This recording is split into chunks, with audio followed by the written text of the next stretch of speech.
Okay, thank you so much. Okay, I guess it's recording, right? Okay. Well, welcome to Gru, and thank you so much for being my guest and coming on. I appreciate it. Thanks for having me. I'm grateful. Thank you so much. The first question I want to start asking you before we talk about the show is I see like you're a chief officer for Belfor. Can you tell us a little bit about it? So, BELFOR is the world's largest property restoration company. We operate in 34 countries around the world.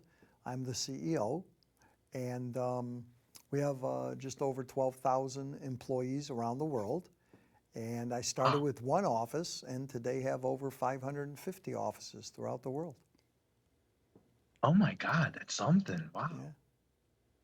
And and I see like you do a lot of work with with things that happen from floods and hurricanes and the wildfires and I mean anyone who like watches that on television and knows how hard it is for everyone going through something like that, that you go around and help help people that suffer through that, and that even though it's like a heartbreaking thing to watch, it has to put a smile on your face to be able to help them. Well, you're right on, and that is the passion that helped us grow our business. The fact that we Mhm. get to go and do some of the best things in the worst of times and help people in need, fighting for the underdog all the time, that somebody's home was destroyed, somebody's business was destroyed, tragedy in their family, and we get to help rebuild, give them a chance of starting over again, and getting that person or people from that oh my God or underdog position back on solid ground. That's been our passion for all these years. That's helped us grow our business, and Oh, wow. it's what's led to Hearts of Heroes. Yeah, I was just gonna ask that, like what in inspired the television show Hearts of Heroes. So the inspiration for the show has been, again, me being in the restoration business for almost 40 years now. I've been around first responders so often.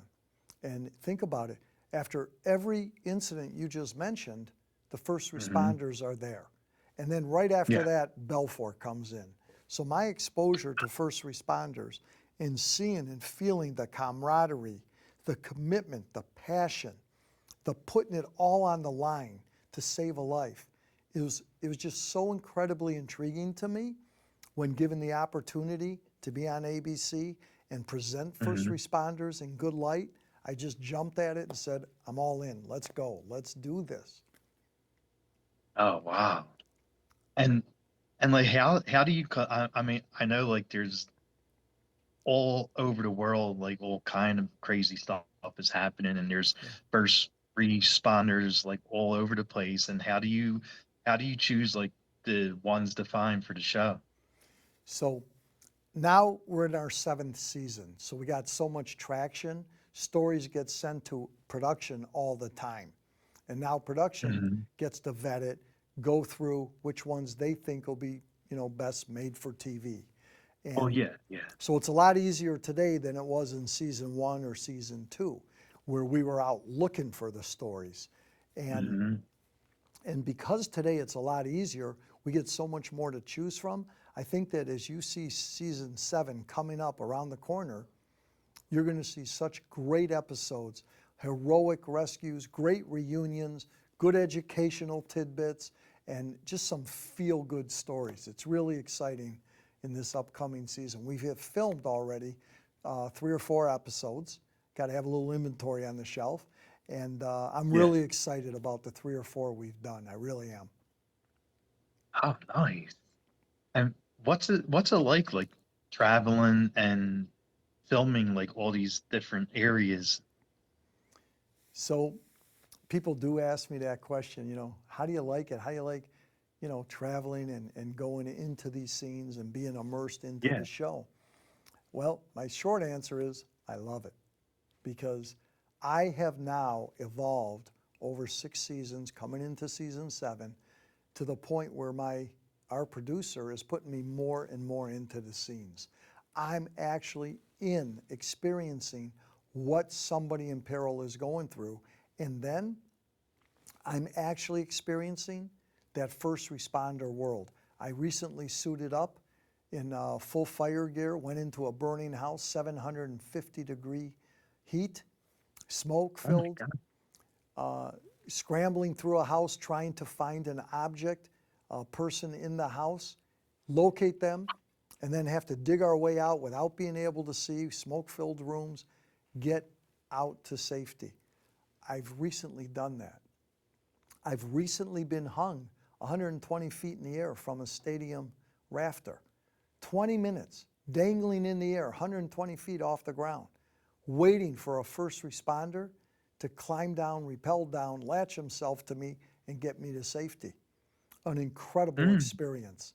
And so when you say, what's it like every week? It's yeah. exciting, it's exhilarating, and it's just all encompassing because I'm all in and I'm so grateful. And then at the end of it, that I get to reunite a person saved with the people that actually rescued them and be part of that. Yeah. It's so incredibly rewarding. I'm just honored. I'm just so honored. Wow. And because I mean, you're not just filming it now, like you're actually participating in it, and, and like I mean, you're putting yourself at risk too. So I can tell you this, as the first responders do what they do not do it without extensive training. Everything they do, everything they train for, everything they prepare for is so calculated, so Mhm. precise, so in sync. And when I'm then thrown into these situations, we put hours and hours and hours, sometimes days, into the rehearsal, the training of what it is I'm going to be doing. Like I said Oh recently, wow. I was hanging 120 feet in the air. I spent Yeah. more time getting trained of how I'm going to be hooked up, who the safety sergeant was on site, how everything would be rigged. We spent more time rigging, going through safety protocol, than I did those 20 minutes hanging in the air. So it's all Oh my God. very calculated. And I want our viewership to know and your listening audience to know that Yeah. when you see and think about a first responder, yeah, we can respect them, of course. But the level of training, the level of commitment, the camaraderie, the teamwork, the communication, both spoken and unspoken, that they have within their unit, all for the purpose of saving somebody for that one moment in time they're living for to make a difference, you got to hold them in the highest esteem. And whatever respect level you have today, watch this show, view those first responders, your respect level will go even further higher, further up. Oh wow. And I mean, you mentioned like how it's coming back for season 7, and why do you think the show lasted as long as it has, and has like a lot of fans watching it and loving it? Well, I think number one, it's a feel good show. You Hmm. actually walk away feeling good. When you see a reunion, somebody whose life was saved, reunite with those that saved them. It's a feel good show. Secondly, it's an educational show. We actually are giving you safety tips along the way, things that can make a difference, things that can make you not as vulnerable as maybe you would be. And the third Yeah. thing is you walk away feeling grateful. Grateful for who you are, what you have, and grateful that there are those that are willing to put it all on the line for somebody else. So I think you put those three elements together, and the traction keeps going, and our viewership keeps climbing, and that's why it's a successful show. Oh yeah, definitely, definitely. Yeah. And like you mentioned, not only do you film it, but you're right over there too, and doing it all. And what did you learn, like any lessons from like doing everything you've been doing like for season 7? You know, I think the biggest lesson that I have learned is that if you're in a dire situation, you've got to stay calm. Somehow, you've got to manage the fear. You're going to have fear because you're in trouble. You got to stay calm, manage that fear.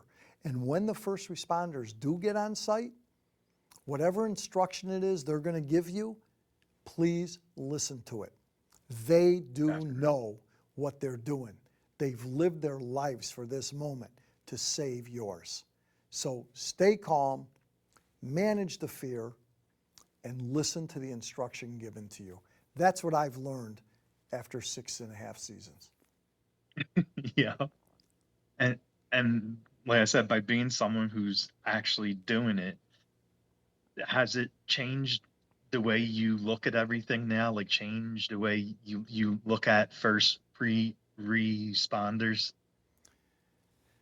Well, I have always admired them for their courage. I always looked up to Hmm. them and I always respected them. But as you suggest, I now look at them in the highest and highest and highest of esteem.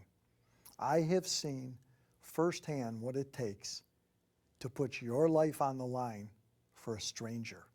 That's an incredible human being that commits to it. It's an even more incredible human being that actually does it. And I've learned that these first responders, in a crazy kind of way, they live for that one moment in time. Their whole career, they want that one moment in time. They don't want me or you to be in trouble, but if you are, they want to be the one that goes and makes the difference. They want to save a Hmm. life. That's a unique individual. And I have learned firsthand how incredible they really are.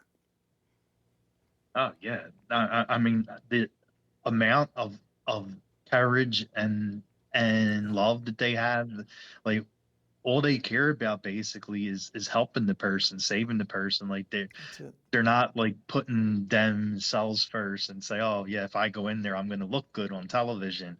Like Yeah, they really care about the person.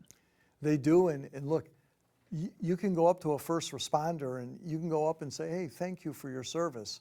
And the response you're going to get, police, fire, Coast Guard, doesn't matter who, the response you're going to get is, what are you thanking me for? All I do is my job. All I did was my job. Well, you saved so and so. Well, yeah, that's my job. Well, we all have jobs. But if somebody says thank you, they don't even know how to humble themselves to say, hey, wow, thanks a lot for that. No, they say, no, I just did my job. How heroic is that, Exactly. right? Oh no, definitely, exactly. And I see we're coming on our time, so I guess like the last thing I'm gonna ask you is where could fans follow and watch parts of Heroes at, and also follow you at? Great. So, your local ABC affiliate, you can find Hearts of Heroes on ABC. You can go to YouTube, and if you haven't watched it, you can go back and catch up on 6 seasons if you have nothing else to do, and watch it in season 7 on YouTube as well. And as far as following me, I'm at BELFOR, BELFOR. That's where you'll find me. Awesome. Well, it was very nice meeting you. Thanks so much for doing this. Thanks, Rocco. We appreciate you and everybody out there. Thank you. Thank you. Thank you. Bye bye. All right. Thanks for setting everything up. Thank you. Thank you.